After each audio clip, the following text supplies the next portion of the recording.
Ngopi Bali, ngobrol produktif bareng Genbi Bali. Konon kata pepatah, tak kenal maka tak sayang. Walaupun nanti sudah kenal, semoga makin sayang ya. Hai, perkenalkan aku Anggit Reza dari Genbi Bali yang akan menemani kalian di episode ketiga Ngopi Bali. Nah, pada hari ini kita kedatangan narasumber yang sangat luar biasa, salah satu entrepreneur muda di Bali yang merupakan owner warung story dan MC terhits di Bali. Siapa sih yang gak tahu Surah Rahma Wangsa? Hai Kak Rahma. Halo, selamat siang Anggi. Siang Kak Rahma. Apa kabar nih Kak Rahma? Kabar saya luar biasa tentunya. Anggi gimana? Sehat kan tentunya ya di pandemi kayak gini? Sehat dong, baik-baik aja nih Kak. Mau tahu dong Kak, apa aja sih kesibukan Kakak di tengah pandemi ini? Soalnya aku pantengin Instagram Kakak, benar-benar produktif banget kerjaannya setiap hari. Iya, setungkare ya. Walaupun di pandemi ini kita juga harus tetap produktif. Kita harus juga bisa menguasai semuanya. Biar walaupun pandemi gak menghilangkan semuanya ya. Di rumah saja harus banyak aktivitas ya. Contohnya kemarin di awal-awal pandemi semua karyawan, pegawai dirumahkan. Sibuk saya itu masak. Karena hobi saya itu masak dan makan. Masak apa tuh Kak? Waduh, banyak banget, dari babysit semua saya masak. Jadinya saya sekarang hobi saya masak, jadi pas di rumah aja saya masak sambil juga jualan di rumah aja. Berarti boleh dong nih Kak ya dibawain masakannya? Boleh, gampang itu gampang. Oke. Iya. Langsung aja nih Kak, kan tema hari ini nih pentingnya membangun personal branding di era digital nih Kak. Ya. Apa sih menurut Kak Rahma tentang personal branding itu sendiri Kak? Ya, personal branding itu bagaimana Anda atau saudara membangun dan mempromosikan apa yang sedang dijual atau diperjuangkan. Ya. Jadi itulah personal branding, di mana seperti kita itu mempromosikan sebagai marketing juga agar suatu barang kita, suatu produk kita dikenal oleh orang banyak, seperti itu. Terus penting gak sih setiap orang mengetahui tentang personal branding itu sendiri Kak Rahma? Penting. Kalau di zaman sekarang, di era sekarang ini ya, kalau gak tahu yang namanya personal branding itu udah gak mungkin ya kan ya. Karena sekarang media promosi mempromosikan suatu barang itu sekarang ya dengan cara membranding satu sama lain. Contoh deh ya, kalau kita makan, kita minum, kita ngopi ya kan dengan merek yang terkenal, pasti kita akan membuat dia itu Instastory, kita akan memfotonya, kita menguploadnya. Itu sama juga sudah membranding suatu perusahaan orang lain tanpa kita sadari. Jadi contoh seperti kita, teman ada membuat story mungkin di hal villa ya. Kita nggak tahu itu, villanya bagus. Dari kita lihat story villa tersebut, kita jadi tahu itu ada villa bagus di daerah tersebut. Jadi kita tahu itu adalah branding dia, membranding usaha seperti itu. Aku ngeliat juga nih Kak di Instagramnya Kak Rahma banyak banget nih ngebantu teman-teman UKM tuh.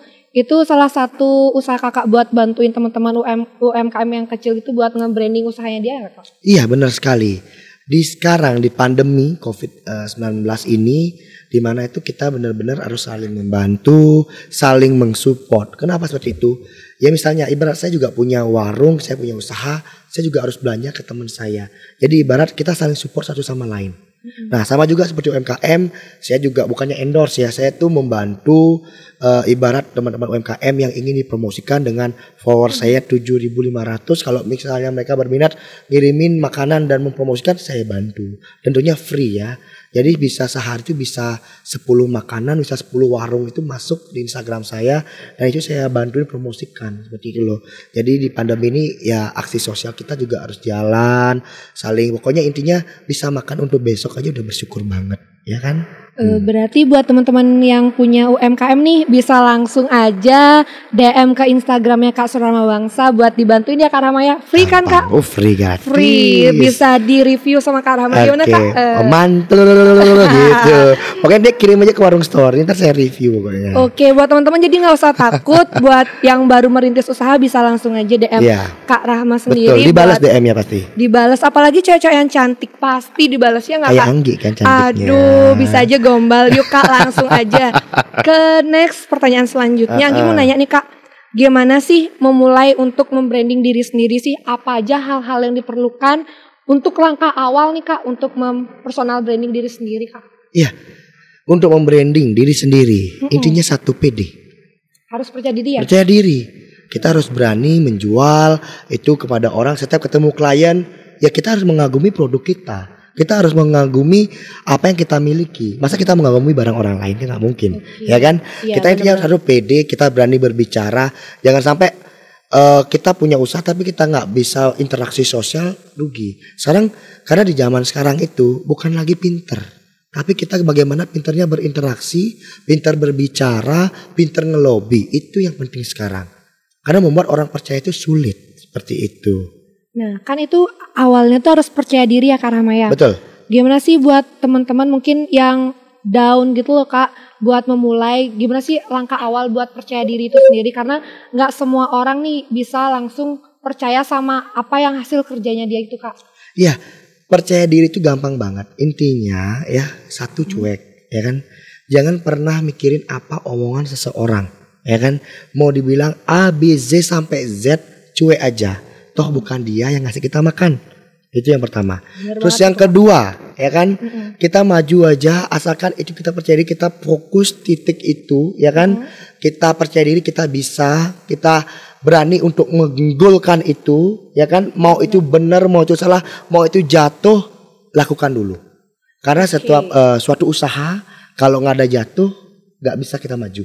Sama seperti kita waktu kecil, waktu masih bayi, belajar jalan pasti jatuh, merangkak dulu, baru kita berdiri, ya kan? Lari. Iya betul. Jadi jangan pernah takut membranding diri kita, jangan pernah takut malu minder, jangan. Ayo kita sama-sama PD-nya dikeluarkan. Kalau terus kita malu, terus kita nggak berani, sampai kapan? Karena kita sukses itu bukan dari orang lain, tapi dari diri kita. Orang lain nggak akan tahu kemampuan kita sebelum kita sebelum kita menunjukkan. Ya, memang betul ya. Jangan ngadangin ibu gitu, apa namanya orang Bali itu bilang jangan awak bisa ya, itu seperti itu ya. Tapi kalau orang nggak ngelihat kita bagaimana, orang nggak bakal tahu kayak gitu loh. Jadi jangan pernah minder jadi orang. Ayo munculin.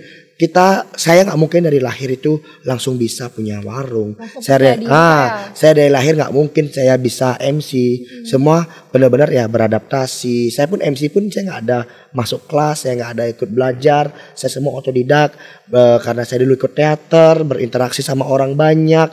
Pokoknya intinya harus pede. Jangan pernah, karena saya juga paling benci sama orang. Saya ajak pergi, lalu dia bilang, aduh nggak enak, nggak kenal sama dia. Loh, emang selama saya dari lahir saya akan kenal sama orang-orang kayak gitu loh. Dari sanalah kalau kita sudah kenal, kita mempunyai relasi, suatu saat gampang kayak gitu. Habis kenal langsung sayang nggak Kak? Biasa gitu kok sama Anggi gitu. Aduh. Kalau sama Anggi kan berat banget nih bahasanya Kak. Jadi buat teman-teman yang ingin memulai buat branding diri sendiri, terlebih dahulu harus membangun rasa percaya diri ya Kak Rahma ya. Terus nih Kak Rahma, mau dong diceritain pengalaman Kak Rahma di dalam membangun personal brandingnya Kak Rahma. Dari kecil udah. Saya itu dari SMP ya. Di SMP itu dulu tuh hidup saya tuh susah. Medok Jawa iki. Kok bisa Jawa tiba-tiba Kak? Saya dulu SMP itu saya tuh dulu sekolah tuh naik sepeda. Di Santo Yosep loh ya. Naik sepeda gayung saya sekolah. Dari mana tuh Kak? Dari mana? Dari Cokroaminoto rumah saya. Oh, jauh dari banget Cokro ke Sudirman naik sepeda gayung jam 6 pagi udah berangkat. Ya, waktu saya nggak mau ngerepotin orang tua, kondisi orang tua lagi kepuruk, lagi turun banget, lagi bangkrut usaha, ya kan. Saya waktu itu dapat teman orang kakak lain, dia itu jualan jam tangan, kayak merek-merek yang G-Shock, Gucci dan lain hal itu ya. Saya jual ke kantor-kantor, ya. Kantor dengan harga jam 200.000. Saya ke kantor, saya nggak pernah malu ya, mau diejek. Saya ke sekolah tuh nggak bawa bekal, saya cuman bawa teplak makanan, pakai sepeda gayung, saya nggak pernah malu diejek ya. Jadi saya tetap maju, saya fokus, saya pingin punya uang jajan, saya pingin kalau hidup saya pingin enak, hidup saya pingin sukses, saya harus kerja. Sampai kapan saya harus minta uang terus sama orang tua itu, ya. Saya kerja jualan jam, punya untung 1,2 juta, udah seneng banget ya. Naik tingkat, saya daftar di Oriflame waktu itu. Di Facebook tuh lagi zaman namanya Oriflame. Saya door to door ke kantor-kantor, saya bawa katalog ke kantor-kantor, saya jualin itu parfum, itu bedak, itu lipstick, apa hand body, semuanya saya jualin pakai Oriflame. Dapat penghasilan, senang sekali, bangga ya. Setelah itu jadi MC. MC awalnya nggak pernah dibayar ya. Dan pertama kali saya dipakai MC itu di Undiknas ini. Diknas waktu itu acara gedubrak, saya ingat banget di bawah di lapangan gedubrak saya dapat fee 300 ribuan. Tahun berapa itu Kak? Wih, tahun nggak enak itu 2015 apa 14 saya lupa itu udah ya. Udah lama. Di sama pertama kali sini di gedubrak itu benar-benar pertama kali saya MC depan umum dengan banyak mahasiswa. Kalau dulu itu masih antar sekolah aja. Ya setelah itu jalan MC enak, akhirnya target kita mencapai target, maksudnya udah mulai nentuin harga berapa sekali job MC birthday, MC wedding, gala dinner, grand opening, udah mulai menentukan ya. Akhirnya jalan bisa beli motor. Tamat SMA saya ternyata kenal sama teman. Nah itu lagi kembali ke branding kan, kenal sama teman saya. Melamar kerja di suatu klinik kecantikan di Bali. Saya melamar di sana tuh, melamarnya awalnya nggak tahu apapun yang kosong. Karena saya tuh banyak punya teman-teman selebgram, pasti saya bisa bawa orang-orang banyak. Saya diangkat menjadi manajer marketing. Masih itu masih umur 19 tahun.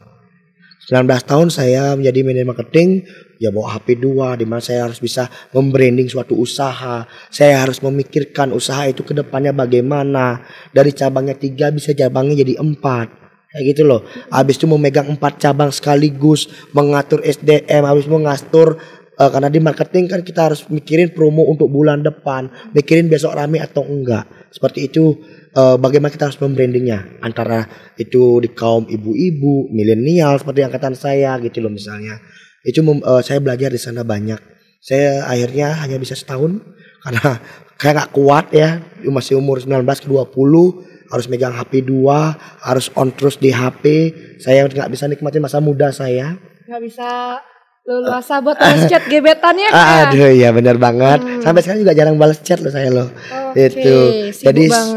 Jadi jarang banget bisa berinteraksi sama keluarga. Akhirnya saya memutuskan buat apa saya disiksa gitu loh. Nah walaupun sudah punya tabungan dari MC, dari dulu pernah kerja setahun udah punya tabungan, akhirnya membandingkan diri, saya ketemu sama teman-teman saya. Waktu itu reuni di salah satu kopi di Pasar Non. Ya, kopi saya reunian di sana. Habis itu ketemu sama Ide Bagus Rama ya. Ide Bagus Rama ketemu sama Odi, ngobrol. Suatu saat saya ajak makan di daerah Merdeka. Setelah itu ngobrol panjang 4 jam, akhirnya ujung-ujungnya baru kita mau pulang, kita berkepikiran pengen punya usaha. Nah, pengen punya warung. Ya tentunya saya pede karena pernah punya basic sebagai manajer marketing. Masa saya menyukseskan usaha orang aja bisa, masa usaha sendiri nggak bisa? Kayak gitu loh. Sampai usaha tersebut bisa punya cabang keempat sampai tembus target terus. Kayak gitu loh. Ya udah kenapa nggak ilmu saya itu saya pakai untuk diri saya sendiri, buat apa untuk orang lain? Gitu. Nah akhirnya ketemu, kita berembuk. Saya selalu berpikir saya punya followers sekian, Odi punya followers sekian, Gus Rama punya followers sekian. Kalau itu digabungkan pasti maju, nggak mungkin enggak. Gitu loh. Seperti kayak sekarang ya kayak Warung Story udah ramai banget terus. Iya, Warung Story, every meeting as a new story. Wadaw. Jadi setiap pertemuan itu adalah cerita. Iya, kenapa namanya Warung Story? Jadi kita bertemu di sana, kita bercerita, bukan lagi main HP. Bukan lagi kita yang aneh-aneh, kan kita bercerita, sharing di sana. Itu namanya Warung Story ya. Oke, mantap banget ya Kak. Di usia muda kayak gini Kakak benar-benar udah punya warung, udah terkenal banget lah, selebgram iya, MC iya. Gak ada selebgram, followersnya 7.000. Bohong banget itu guys, karena dia benar-benar tiap hari tuh nongol jadi Instagram. Oke Kak Rahma, mungkin pertanyaan terakhirnya Anggi nih. Mungkin Kak Rahma bisa bagi tips and trick nih Kak untuk teman-teman yang ingin memulai membranding dirinya sendiri biar teman-teman semakin percaya nih, aku ini bisa, Kak Rahma aja bisa, masa aku enggak sih? Gitu, Kak. Makanya saya juga paling gak suka sama orang, ayo dong kamu punya usaha, kamu umur sekian, nyokap bokap itu bisa, ayo pinjam modal sama mereka, tapi kamu janji balikan, aku enggak, aku ragu bla bla bla. Saya gak suka. Itu ibarat kita tuh gak punya kepercayaan diri, gak pede. Jadi intinya semua hal kalau kalian ingin maju, yakinkan diri kalian dulu. Kalian itu mau bawa kemana dirimu, kedepannya itu mau kemana. Entah kamu mau dengerin omongan orang lain atau ikuti prinsip dirimu. Kayak gitu loh. Kalau saya itu selalu mikirkan, gimana pun orang berbicara, sama seperti pepatah, semakin tinggi pohon, semakin keras angin yang menerjang, ya kan? Iya, Kak. Jangan pernah menghiraukan apapun omongan orang di luar, apapun iming-imingnya. Kuatkan hatimu dari dalam, pikiranmu, kamu akan kembali kemana. Makanya harus ada namanya pede, dan lagi satu jangan gengsi. Itu gengsi itu merusakmu sekali. Karena gengsi itu bukan Genbi ya. Gengsi. Harus di note ya teman-teman. Ya, gengsi bukan Genbi. Karena gengsi itu bukan yang ngasih kita makan. Yang malah tuh dia tuh membuat kita tuh semakin kecil hati, semakin minder, ya. Itu harus dihilangkan. Berarti gengsi itu harus digarisbawahin, harus Betul. ditebelin, boleh. Nggak boleh gengsi ya. Pokoknya apapun pekerjaan yang penting halal, ambil. Ya, kalau kamu belum menemukan apa itu titik atau apa yang harus kamu bisa ke depannya bisa kembangkan, cari ya sampai dapat. Entah kalau kamu hobimu suka olahraga, bisa jadi trainer olahraga. Bener banget. Ya kan? Kalau kamu suka gym, bisa jadi trainer gym. Mungkin di rumah aja kamu seorang pemain musik, bisa jadi trainer pemain musik. Mumpung lagi pandemi di rumah aja. Ya kan? Bener banyak banget kerjaan yang bisa diambil sebenarnya ya. Kalau kamu bisa boxing, kamu bisa door to door ke setiap rumah-rumah ngajarin boxing ke orang-orang yang pengen olahraga boxing. Itu sudah sama juga kita bekerja, ya kan? Iya benar banget Kak. Iya, makanya jangan pernah menganggap suatu pekerjaan itu sulit. Itu nggak ada. Kalau kita ingin menggali potensi kita ingin mencari kebiasaan kita, pasti dapat. Karena Tuhan tuh nggak mungkin memberikan kekurangan terus, pasti ada seimbang kekurangan dan kelebihan tentunya ya. Iya benar banget Kak. Mungkin nih Kak, sebelum kita langsung ke closing statement, Kakak ada mau ngasih closing statement nggak buat teman-teman yang dengerin podcast kita hari ini Kak? Ya pokoknya buat teman-teman yang lagi dengerin tentunya selamat siang. Tetap semangat, tetap jaga kesehatan, lindungi diri kalian dan untuk orang lain juga ya. Buat hidup kalian itu berguna bagi nusa bangsa, keluarga dan orang terdekat tentunya ya teman-teman ya. Jadi ingat jangan pernah berkecil hati, jangan pernah putus asa, ingat selalu bersyukur ya. Bersyukur itu adalah kunci utama ya. Jangan pernah selalu lihat ke atas ya, lihatlah selalu ke bawah ya. Karena di atas langit masih ada langit ya. Kalau kita lihat bawah terus masih ada juga yang paling kecil. Jadi kalau walaupun kita makannya cuma nasi sama garam, yang di bawah itu juga belum tentu bisa makan. Ya, jadi jangan pernah merasa diri kita itu minder, jangan pernah diri kita tuh nggak yang wow, tapi intinya bisa untuk makan untuk besok aja itu sudah sangat bersyukur di masa pandemi seperti ini. Ayo kita saling support satu sama lain, kita saling dukung usaha teman satu sama lain. Pokoknya intinya saling berpegang erat, walaupun pandemi jangan pegang tangan, maksudnya saling menguatkan ya. Karena di pandemi ini benar-benar banyak ada kekerasan dalam rumah tangga ya, ada stres ya sampai orang benar-benar berat ya. Disinilah kita ayo sama-sama saling menyemangatin, saling menguatkan satu sama lain biar sama-sama kita bisa hidup ke depannya biar pandemi ini cepat selesai. Pokoknya intinya tetap jangan pernah gengsi. Ya. Oke Kak, teman-teman itu ingat jangan pernah gengsi. Harus pede, percaya diri, lupakanlah saja semuanya ini. Asik. Kan lagu-lagu merdu banget suaranya. Merusak dunia. Nggak gitu Kak, serius.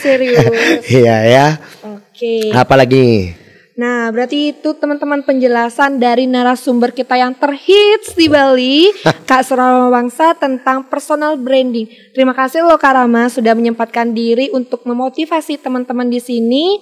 Dan besar harapanku nanti teman-teman dapat termotivasi dari podcast hari ini yang dibawakan oleh Kak Surama Wangsa. Dan mohon maaf apabila Anggi ada kesalahan selama podcast ini. Akhir kata Anggi mau ngasih quotes nih Kak yang selalu memotivasi diri Anggi selama ini. Apa itu Anggi? Keputusanku hari ini akan menentukan siapa aku dari esok. Semangat berproses, jangan pernah mengeluh, nikmati di setiap langkahnya. Oke, sampai jumpa di podcast episode selanjutnya. Bye-bye. Bye-bye, terima kasih Om Santi Om.